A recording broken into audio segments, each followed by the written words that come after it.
All right, so this week's Torah portion is Parashat Emor.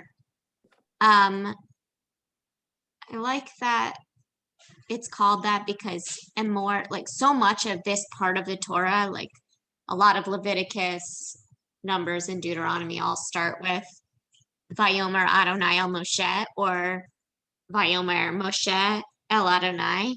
God and Moses talking to each other.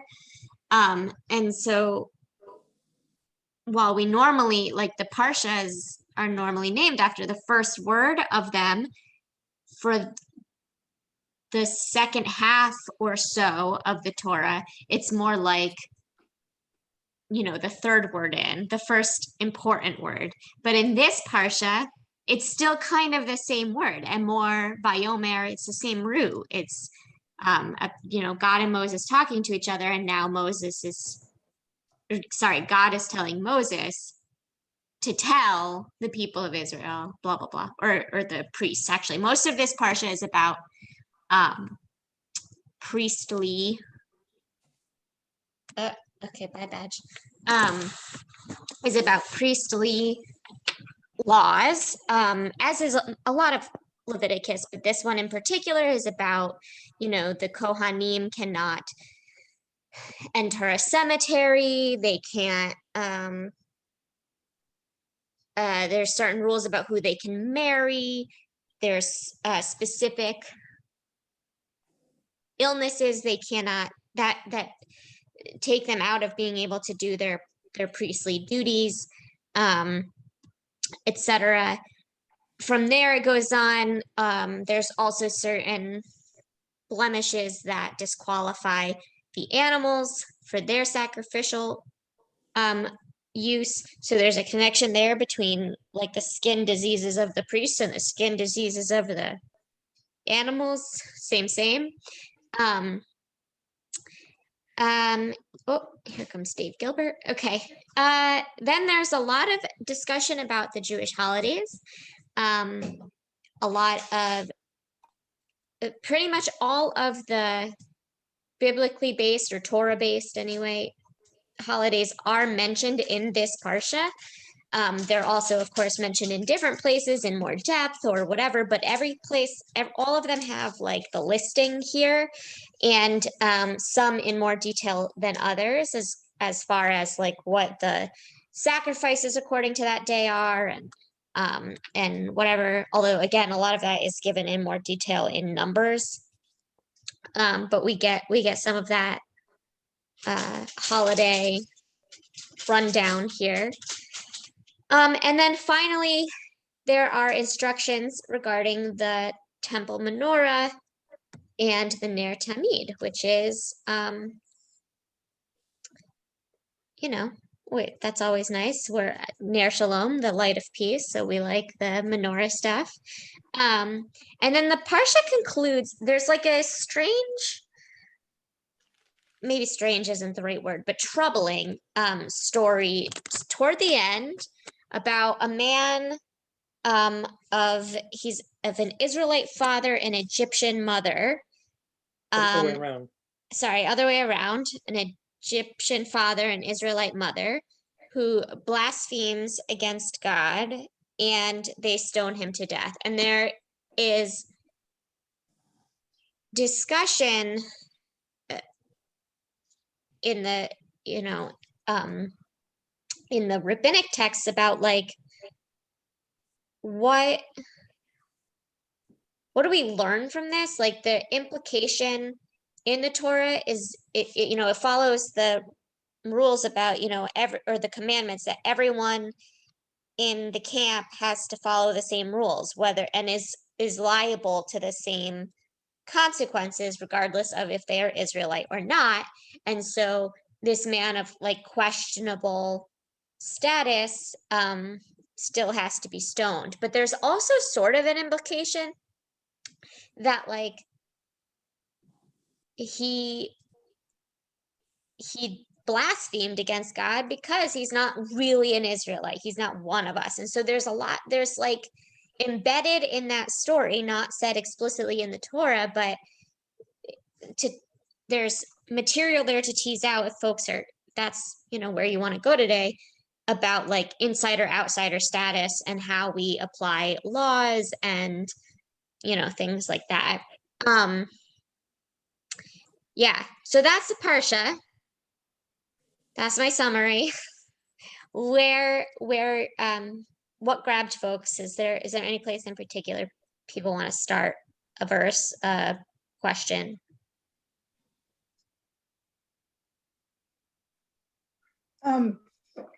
The description of the holidays. Yeah. The one that, let's see. I guess it's at the end of Passover, or it says, from the day you bring the sheaf of elevation. I couldn't figure out, because it talks about, no, not that one. The one that talks about when you arrive in the land that I'm bringing you to. So Yes. It doesn't have a set date. Excuse me, where are you?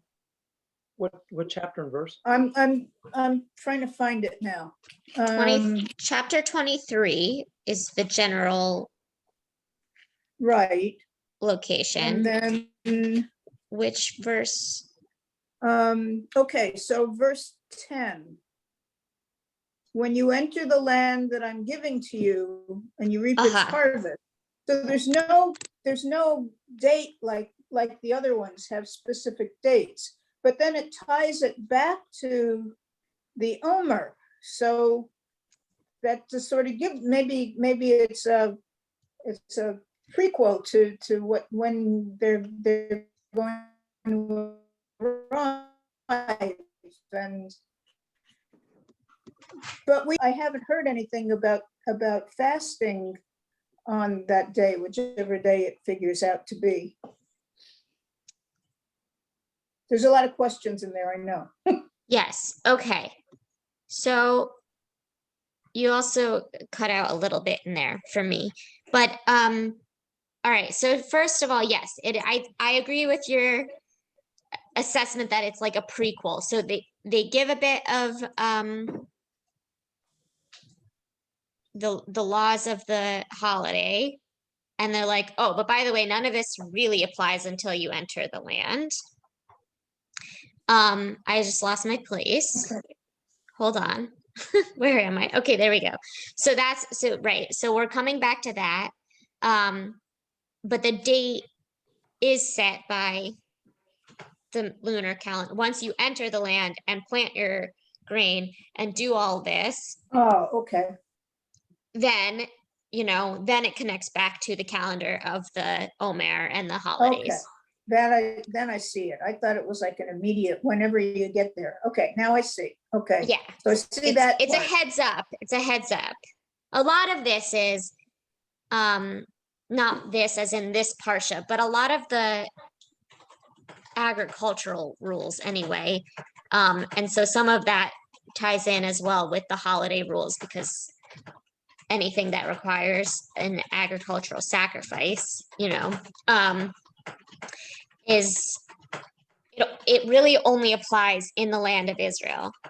And that continues still in the rabbinic age, in the era of diaspora as well. There's all kinds of writings about what still applies or doesn't apply to us in diaspora. And obviously, even in the land, there's no more sacrifices. Nobody like takes their sheaf to the Temple Mount. But there's a lot. Yeah. So that's what's going on there. What was your question about fasting? Okay, so line 14, it says, until you've brought the offering to your God, you shall eat no bread or parched grain or fresh ears. And it's not a fast, but it's a limitation on what you eat, but we don't do that now either, right? Right. So that's just a reminder again, or a reassertion that you bring your first grains to God. So you don't eat any of it until you've made your sacrifice, but you can eat your meat or your fruit or whatever. And yes, so since we don't do sacrifices, we don't have that restriction either. Although I think I'd have to, I don't even know how I would look this up, but I think in Israel they do maybe still observe some kind of first fruits, like you're not supposed to eat the fruit for the first couple years. I think there's probably some way that they get around that, like they plant the vineyard and they sell it to a Gentile on a temporary 3-year, something like that, like they do for Shemitah. I'm not sure, but I think like that aspect of the agricultural waiting period still works, but then obviously there's no sacrifice. There's no, you don't bring it to the temple. So that part is null now.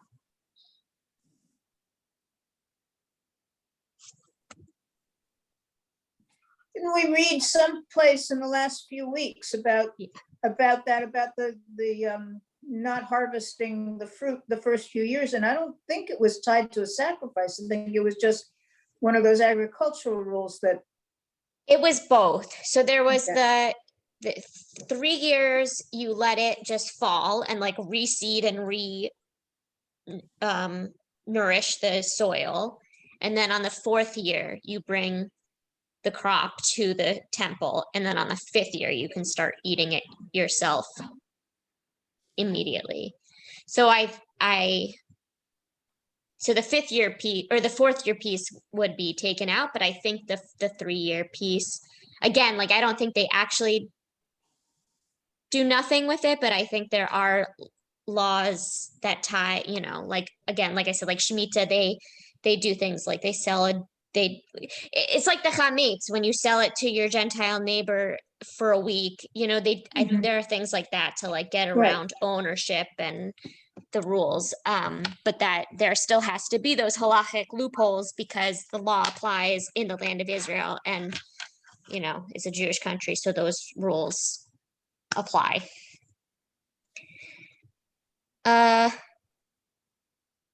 Three, yes. Right. But the next line or somewhere in that set, I mean, this is going back to last week's Parsha, but it definitely also says then, what verse did you pull, Joel? 23. Yeah. So, and then 24 says, in the 4th year, its fruit shall be set aside for jubilation. So that's what I'm talking about. That I think the first 3 still applies, but anything related to sacrifice no longer applies. Since you brought fasting too, though, I did want to point out, and I'm not sure now which verse exactly we get there. It's got to be a little past what you brought, right? It's where it talks about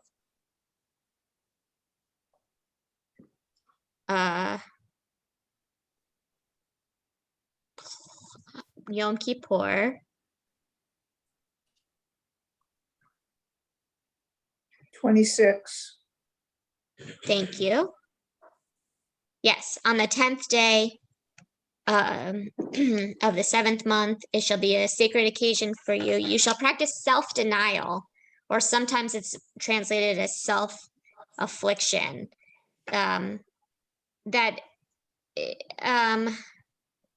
So we fast is the primary understanding. And in the Talmud, in the Mishnah, there are 6 categories of things to abstain from. Food is obviously one, bathing, perfuming or anointing with oil, which is often what they did anyway instead of bathing, wearing leather. Wait, did I start with food? Bathing, oil, yeah, food, leather, sex. And I can't remember the 6th one now. Is water separate from food? Anyway, the point is that the Torah doesn't say it's a fast day. It says it's a day for self-affliction. It's for like getting in touch with your own human suffering or whatever. So which is something, I don't know, I just think that's interesting that it's vague in the Torah and it could have gone any number of ways. And I'm grateful that that we have a culture that appreciates earthly desire. So the idea of self-affliction is to have, for one day we withdraw from those earthly desires, rather than an ascetic tradition that teaches every day we should withdraw from those earthly desires. And then the day of affliction is self-flagellation, like that easily could have been where this went. Except that so much of the rest of the Torah is about enjoying, God's land and God's nourishment and God's blessing. So that's not where the rabbis extrapolated out from there. But I don't know. It's also interesting that it doesn't go into detail. So many things are down to the Yeah. degree, and here it just whatever is denial for you, that's what works. Yeah. I think that's sort of intentional too, because right, this is presumably, being given in the desert when they don't have much to begin with. And there's this understanding of like the temporariness of food and, earthly pleasures and whatever. So I think it's nice and vague to say like what counts as self-denial for you might depend on your daily life anyway, like what access you have to begin with.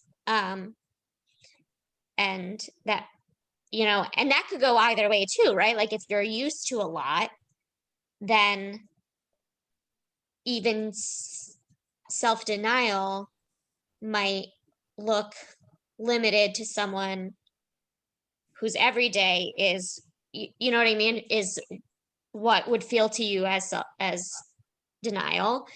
Or maybe that like if you typically live in comfort, all the more so to give up that comfort to truly understand what it's like for people who don't have it, to give up more.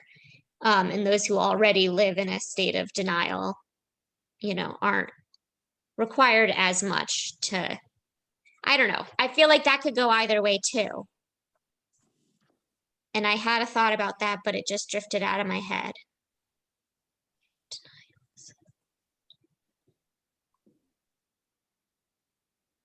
I don't know, something empathy.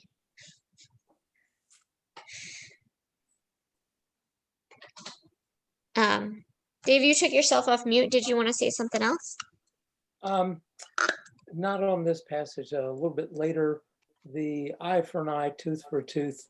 I had problems with that, and I wasn't sure. In one of the translations that I read seemed to indicate it wasn't an eye for an eye, it was the value of an eye for an eye, so that it would be more of compensation. But I have heard or read many years ago that it was taken literally. So what is your take on this? Or the rabbi's take on it? Yeah, the rabbis definitely. I don't know about translation. I think the translation is eye for an eye. Like there's not a lot in the wording itself to indicate value versus literal, but the rabbis certainly understood it as being about the monetary value. And mostly about like you can't really put a monetary value on somebody's eyeball, that's invaluable to them, right? But it's more like if you are blinded and lose your ability to work, the person who caused your blindness must then like provide for you what you had, the value of what you had been earning. So it's not just this is the cost of an eyeball, but like this is what I cost you in your life by taking your eye. And so that can be very dependent too on like who was the person and what was their job and how much money were they making and can they still do it with one eye or not, or are they limited but not completely unable? There's all those factors that go into deciding those things. And so that does go pretty far back into the Talmud. They talk about it, but certainly Maimonides he codifies pretty, and he doesn't often, part of Maimonides' shtick is to like essentialize the Talmud and to not put in a lot of details, to just put like, these are the rules, bam, bam, bam. But on this, he actually does offer, that there's a lot of factors to consider and that it has to be like fair. He really gets into, what do you call that? Like in court when you have to, not liability, but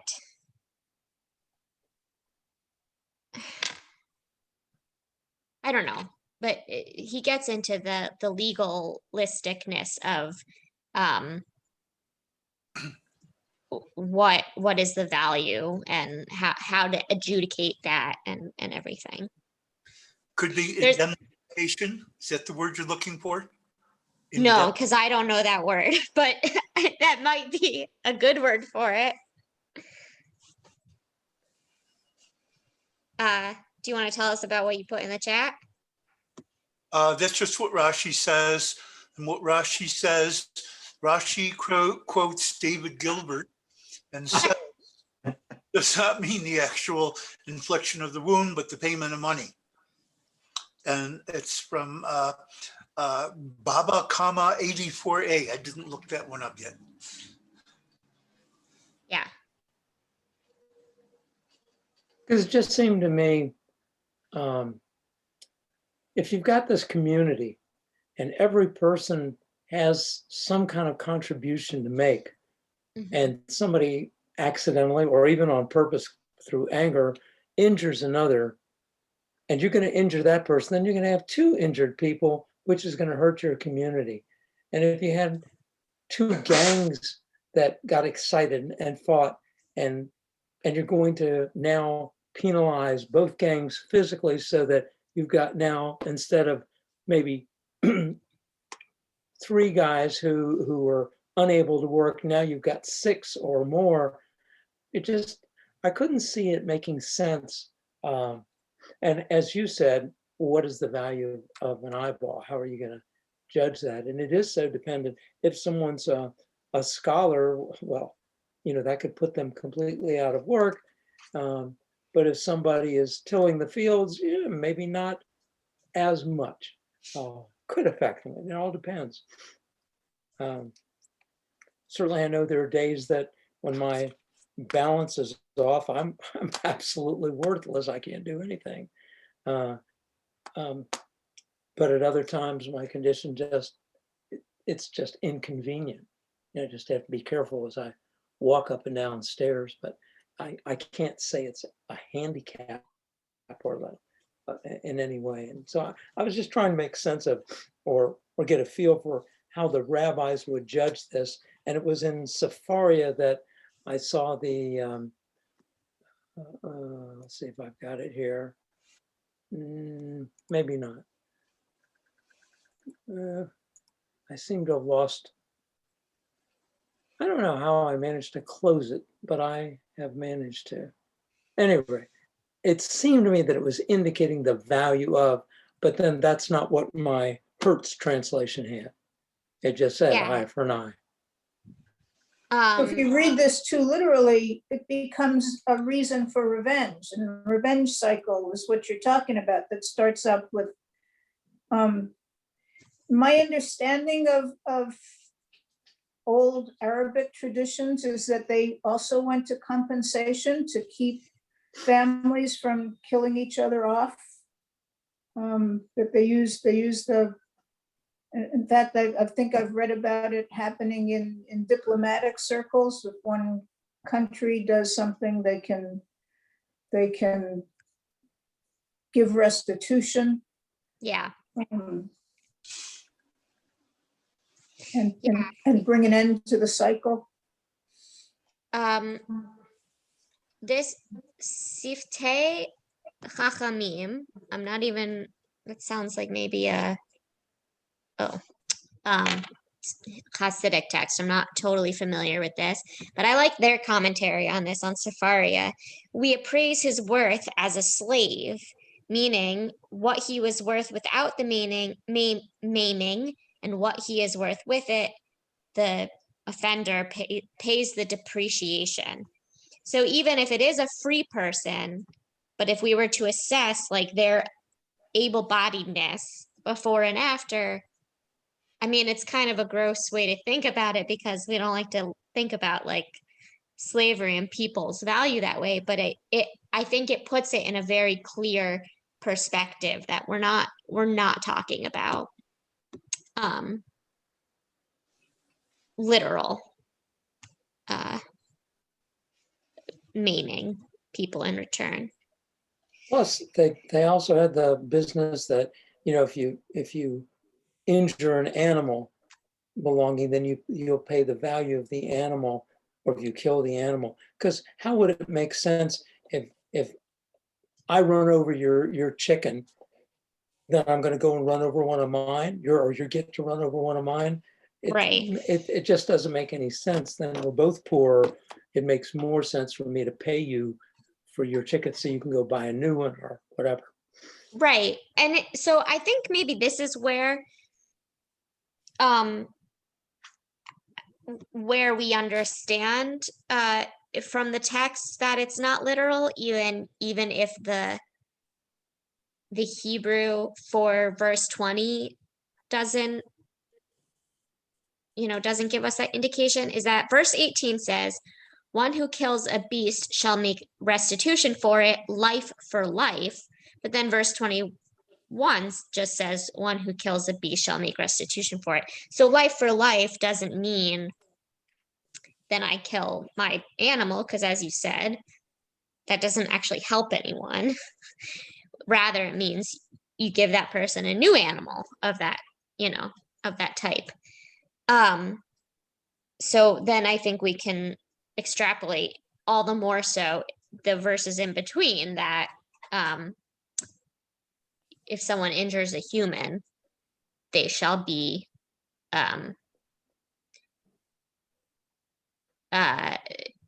they have to make financial restitution. Well, how I still about, feel like the word is on the tip of my tongue for what kind of body of law that is. Proprietary, is that the right thing? Like if you damage somebody's property and you have to make, I don't know. No. Okay. I don't know. Not important. You're not thinking Anyway. of torts, are you? Maybe. Tort law is when pretty much any civil damage to someone else or their property. Yeah, maybe that is what I'm thinking of then. Because there's also a verse in Torah, I thought it was in this section, but I don't see it now. So maybe it's somewhere else, that if you have a animal, a bull or whatever, that has broken free from its pen and caused damage to somebody else's property or hurt somebody, there's like one, you have to pay for the damage. But if that same bull escapes again, then you have to kill it, because like now you know that this bull is trouble and you haven't taken the precautions to control it better, and like you just can't be trusted anymore. And like that's the kind of thing that I'm thinking of too, that like it compounds on itself too. Like you have to damages, is that, yeah, which is a whole body of Talmud as well, or a tractate is all on these laws of damages and restitution law and all that, which I just think is so interesting for ancient law and how much it continues to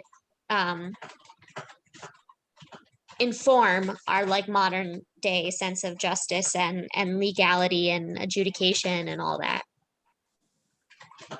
You can say. I was gonna also ask, right in the same paragraph, it's very specific about if you kill someone, you will be put to death also. But then I'm trying to remember, it just struck me, was there someplace else in the Torah where it talks about killing a man's wife and compensating the man instead of looking at it as murder? I'm trying to No. remember something horrible like that somewhere. I don't, there is, I think if you kill a slave, there might be something like that. Yeah, but a There slave is, is a human. a slave is a human. And there is, if you injure a woman and she miscarries, then you pay whatever the Yeah. husband or father, potential father, Right. of the miscarried baby, whatever they determine the worth is, which is Mhm. a weird sense of value on it. But it's not that killing a woman is not murder, but that the destruction of the fetus is not murder. Okay, and they don't consider that to be a human being yet until it's actually born, right? Born, right. So there are a lot of places in the Torah that tell us, that the punishment for such and such is death. This is one of the only places that we actually see that carried out, in a legalistic way. I mean, there are other there's lots of other death in the Torah. There's Korach getting swallowed up by the ground. There's all of the Amalekites and the whoever that we fight at various times, and their death is seen as justified for, whatever divine purpose. But that's not quite the same as like capital punishment. This is the only case I can think of where we see that followed through, in the Torah. But there are a lot of places in the Torah where it's certainly threatened or commanded, depending on your point of view. But the rabbis say, well, they don't even really try to get around it necessarily, that like that's not really what the Torah means. They are like, okay, that's what the Torah means, but they're still so noticeably uncomfortable with it that they construct all of these other layers to their judicial system to ensure that they would only ever put a person to death if they, like really truly beyond a shadow of a doubt committed this crime and were sure that the crime was really this crime, and that it's, so again, a lot of this stuff, like, an impertinent son or whatever, like we take that out because like how do you define what's impertinent or whatever. But sure, someone who murders, someone who I'm trying to think what's another capital, who blasphemes against God in hearing range of other people and all of those things, they construct all these layers of how many judges there need to be, and it needs to be unanimous, and it needs to be this, and it needs to be that.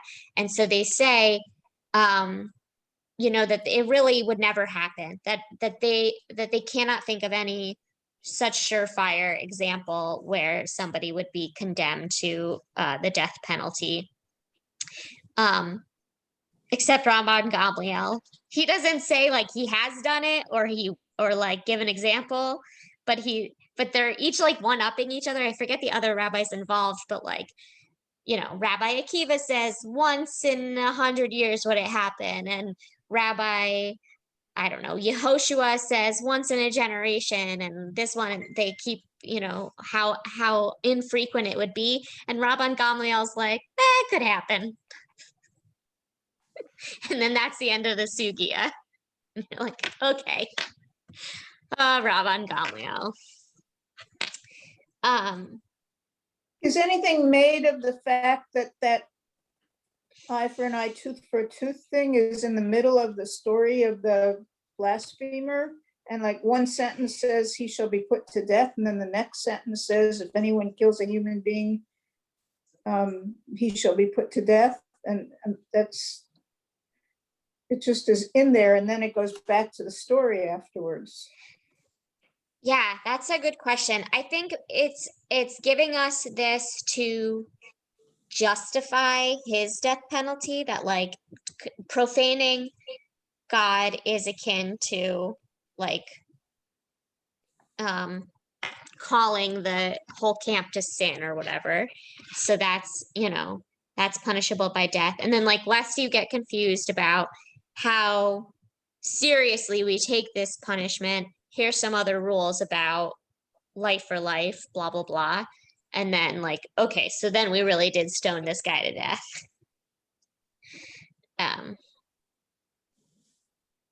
Yes, Joel. There's another factor with that story. If his father was an Egyptian, a little bit later on, we read about how they line up near the Mishkan according to a certain geographic schedule. Judah is to the south and blah, blah, blah. Now, if your father is the Egyptian, I'm sorry, there's no place for you. It does not mention in Torah, oh yeah, the sons of Egyptians, your camp is over here behind. No, they don't have that. They completely ignore that. And of course, where did the Egyptian come from? That would be the Erev Rav that accompanying the Jews out of Mitzrayim. So I think that applies to us today. Jewish folk have sort of a reputation of being very clannish. Okay, that can be bad and it can be good. And so I think it's with us today. Like we kind of hang around with people who, what do you think? Well, I don't think that's true in a lot of Jewish communities anymore. We certainly have plenty of interfaith families. I think that the stronger connection with this parsha is this idea that we treat every person who chooses to be a part of our community as a part of the community, and this like insider outsider status that they're concerned about with him ends up kind of being void because he broke the rule and he pays the same consequence that has been declared for anybody. And the fact that he has an Egyptian father and maybe doesn't, subscribe to these Israelite rules or whatever, like that's not accepted. You agreed to be in this community, you came along, or you were born in it, maybe if we don't know how old he is or whatever, except that it is pretty still early in the Exodus story, so, or in the wilderness. So I think it's safe to say he came out of Egypt. So, I mean, I'm not justifying his capital punishment, but I'm just saying that like, that's sort of the expectation, is that, you don't get to come in our camp and then insult our God. And they don't even identify him, but they identify his mother by name and by tribe. So I assume that he was considered part of the tribe of Dan, even if his father was an Egyptian. I mean, there were cases, I assume, where both parents were not Israelites, but it seems like they're including him in the tribe of Dan here. Yeah, I agree. But so many times we don't get the woman's name, and here we don't get the guy's name, and we get the mother's name. Right, because Maybe it's the there's a reason tribe for that that. matters, right? We Right. want to know her name and who she belongs to. The Egyptian father, like, okay, he's along for the ride. He's not.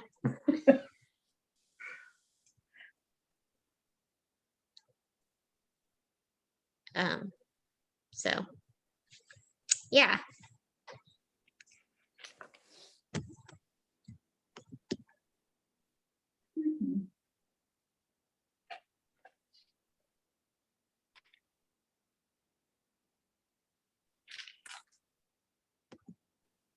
But I do I- like yep. the way the holidays are described, like even down to why we have the lulav and all the species are mentioned right there. And that's cool when you shake that lulav, and it's because it says right there what's supposed to be in it.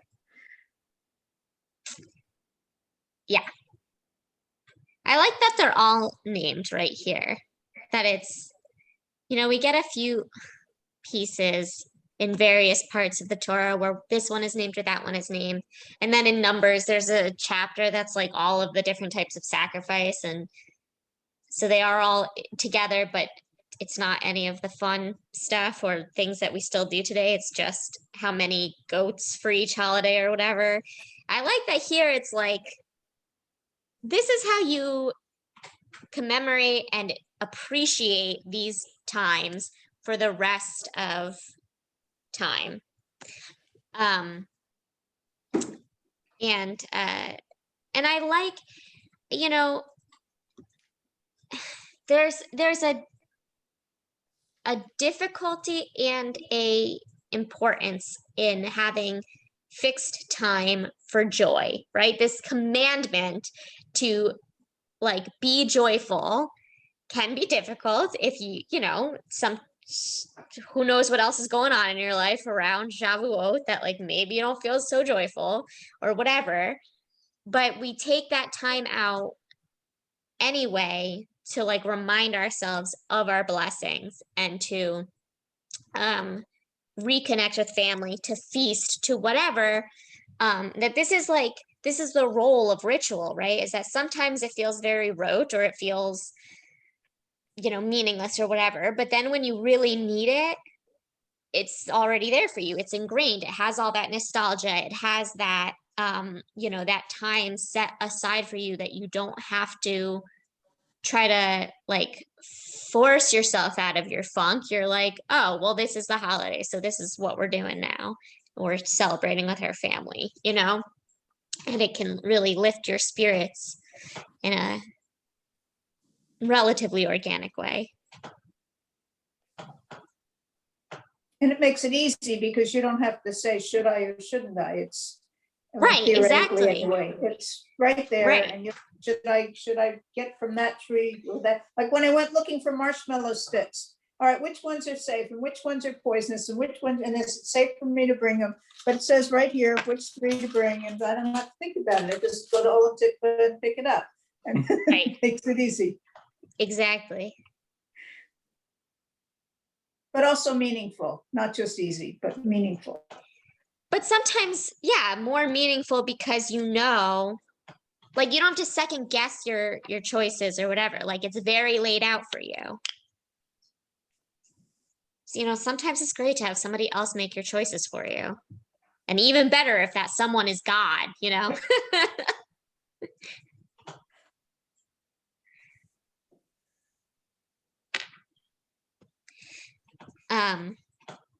I remembered what I was going to say earlier about self-denial that I lost when we were talking about what that means for Yom Kippur.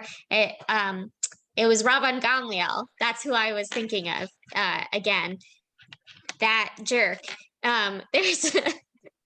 He would bathe on Yom Kippur, or maybe it was the oil thing, the perfuming. But he would do one of those things that are supposed to be forbidden, and it was because he says like I have such a delicate disposition, like my skin needs to be refreshed every day, and like that concept of the self-denial can be it can be different for different people, and maybe there's some things you just literally cannot live without for a day, and we always talk about like people who have health issues and shouldn't abstain from eating, but like maybe Rabban Gamliel had like a serious skin disease and he had to put his ointments on every day. Or he would be too itchy to concentrate on his prayers or something. I don't know. I just love Rabban Gamliel stories because he's just like that. was going to ask back in 21, the last section of it, starting at 16, it talks about people with any kind these defects that it lists as not being able to offer food of the gods and that kind of thing. And that's sort of what the American Disabilities Act is all about, you know. And I'm wondering, did they consider like birth defects and all that some kind of curse or something, so that So here's one of the places, one of the many examples in Torah where by our modern day ideas of justice and progress, and with our modern day, like the, you know, technology to give people accessibility aids and whatever, this looks very backwards. But for its time, it was actually progressive. So in other ancient Near Eastern cultures, or ancient cultures in general, it was quite frequent for people to believe that any kind of birth defect or health issue was divine, you know, providence or punishment. And so in a lot of cultures, those babies would just be left out to die. The fact that in Israelite culture and Judaism, they were still allowed to live with the other Kohanim. They were still allowed to eat of the, you know, divine leftover barbecue. They just couldn't do the priestly duties. Like that was actually a revolutionary concept for its time, that they were still accepted for most of community. They just couldn't do these holy tasks. And it's sort of similar to like even an able-bodied priest who like temporarily gets sick or has a blemish or whatever. There's these ideas of purity that they don't translate well into other modern or I think Western concepts of like, when we think of pure, we think of like, I don't know, lacking in sin or like the opposite of dirty. And it's not, there's a sense to ritual purity in these temple-based laws or Mishkan-based laws that kind of go beyond any other logic or analogy we can apply to them. That like they just exist in their own body of holiness that just is kind of divorced from anything else. So that's, you know, like Nida, it's not really, at least on the face of it, like, why did these men write these laws about women's bodies? Okay, but like at least like at its surface level, it's not really telling us that like menstruation is dirty. It's just that like the woman has to be separated for that time, and then you know the mikvah is purifying in like a deep way that we can't really put a name to. So the same thing is true with these birth defects. It's not that that the person is defected. It's just that they have this ritual impurity upon them and they can't touch the sacrifice, you know, as it's being sacrificed, but they can eat any of the same leftovers that any of the priests can eat.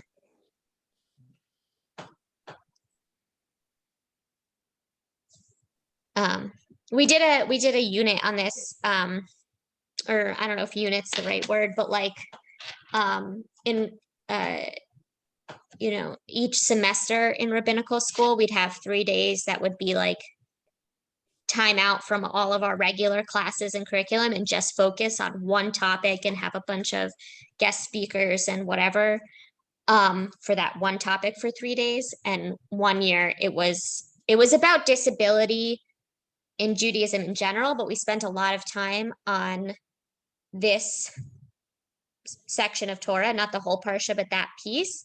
And also that there is a blessing for like when you see someone who looks very different from you. It's sort of vague in how it's like commanded in the Talmud. It's not a God commandment, it's a rabbi commandment. But like when you see someone who maybe your first reaction might be like fear or whatever, because they look so different.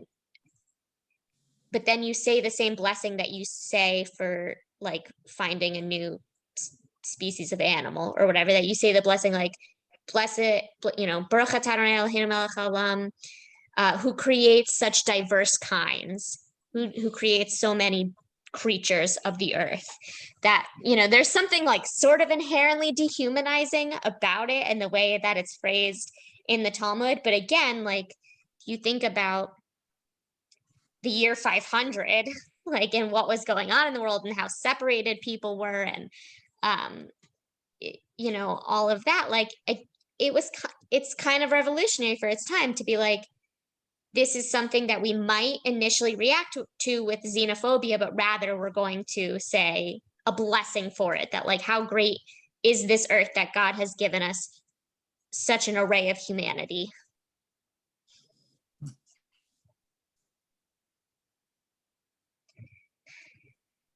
So, any last questions as we start to wrap up? We got about 10 minutes left.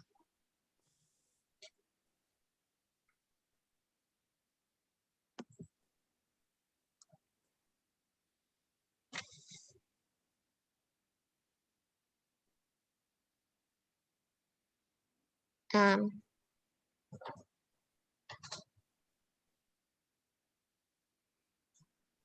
get questions sometimes about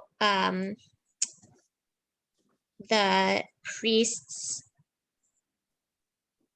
and their ability to, like, who they mourn for, or who they can enter the cemetery for and whatever. Excuse me. And what happens, like how they repurify themselves after and all that. So this is again one of the few things as regards to Kohanim that are still followed. Like, obviously we don't have temple sacrifices anymore, so for the most part, Kohanim, like being a Kohen, is a meaningless title.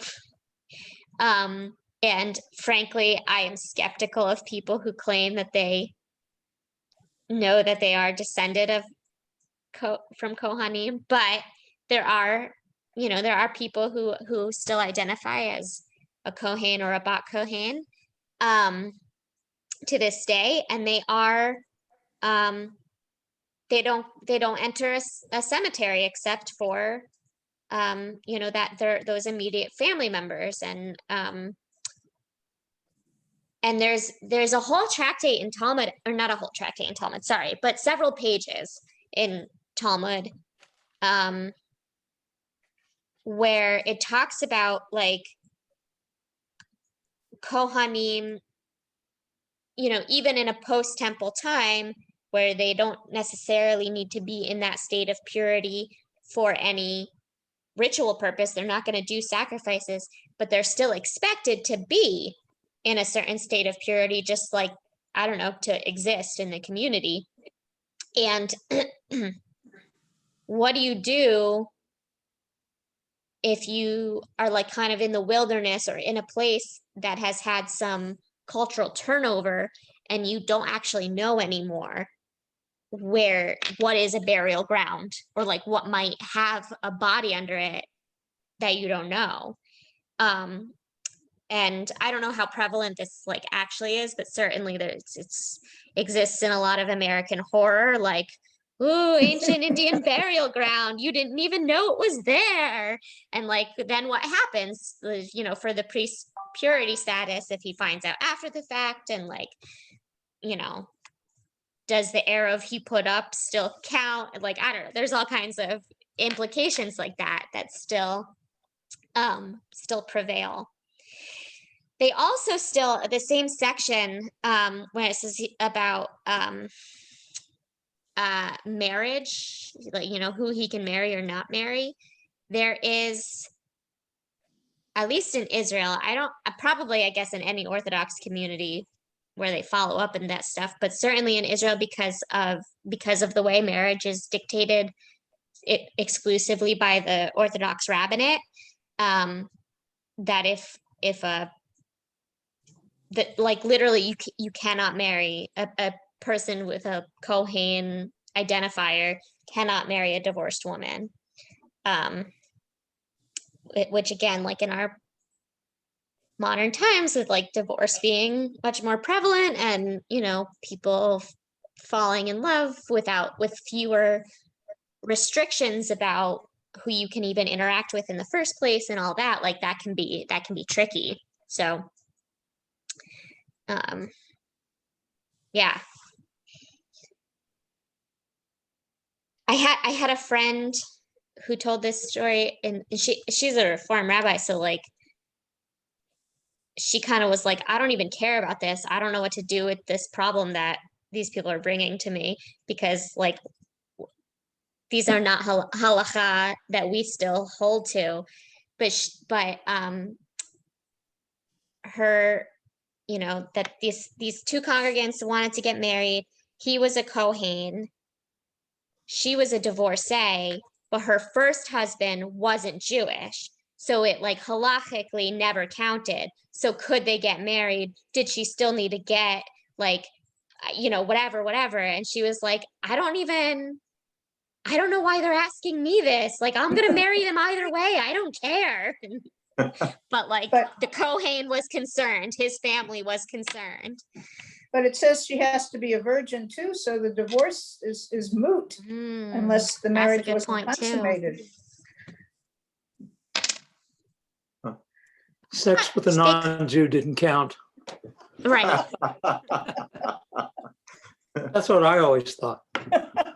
Just kidding.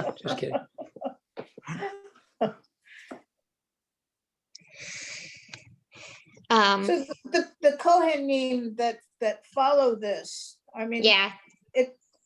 The portion differentiates between the, I guess you could say, the high priests, and then the guys lower down, and who that you, whether or not you could get close to your mother, for instance, after she died. And so the Kohanim, none of them are high priests, that's for sure. None of them are. So right.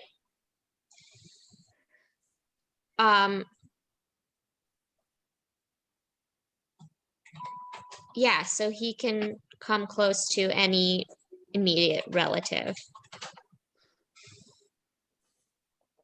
I think including perhaps it says he shall not defile himself by a kinsman for marriage, and that's talking about the high priests.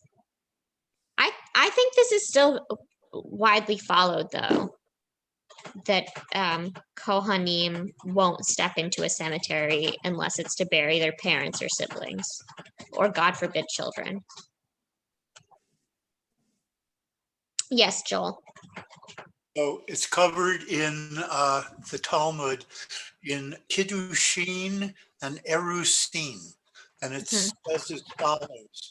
It says one acquires a wife in one of three methods. Number one, by contract. Number two, by conveying something of value. Number three, through sexual contact. All three are best. However, any one will do. And if you look back into the Torah, we can kind of see that. Of course, there were no rabbis back then. There was no marriage contracts, but men have always been cohabitating with women. And they'll refer to and vice versa. Isha, and it says took to wife. Well, not, it depends on your definition of take to wife. So, there's always discussion. And of course, Rabbi Goldstein, the big problem in Eretz Yisrael today is the Orthodox community, even the Haredi, really have a monopoly. And they will not, unless you have been converted through an Orthodox conversion, you have to go out of the country to get married. Right. Well, even, Yeah. even the status of your conversion, even if it's Orthodox, can be questioned. I mean, there was that whole scandal, I don't know, 7 or 8 years ago now, where like a new chief rabbinate, I don't know, they issued like a new list of like acceptable rabbis that they'll take the conversions of. And, this young woman went to get married and found that her rabbi that she had converted with, Orthodox, Haredi, whatever, was no longer on the list. And so the rabbinate deemed her not really Jewish, and they wouldn't marry her. She had to go through her whole conversion all over again. So yeah, it's messy. Which is why a lot of couples just go to Cyprus. I'd like to go to Cyprus someday anyway. Just I'm already married, but Even to who is called a rabbi and is not called a rabbi is often under question. I We have a lost lot of sound. messianic. Pardon? Frozen. Uh-oh, Yep, unfrozen. now we can see you move. But she can't hear us. Yeah, I can hear you guys. I hear you. I hear you. I read your first sci-fi book, by the way, David. Did you? I Me enjoyed too. the science. Did that come from your head, or did you find that stuff about traveling on time, on lines of possibility? That was neat. me. That was neat. Other stuff, I actually did the research, but that was one that just came to me. You need to write a Jewish science fiction book. There is you put olives in there, but there is almost no Jewish science fiction around. I have looked. Well, thank you. It gives me I'm actually working on an overly ambitious project right now that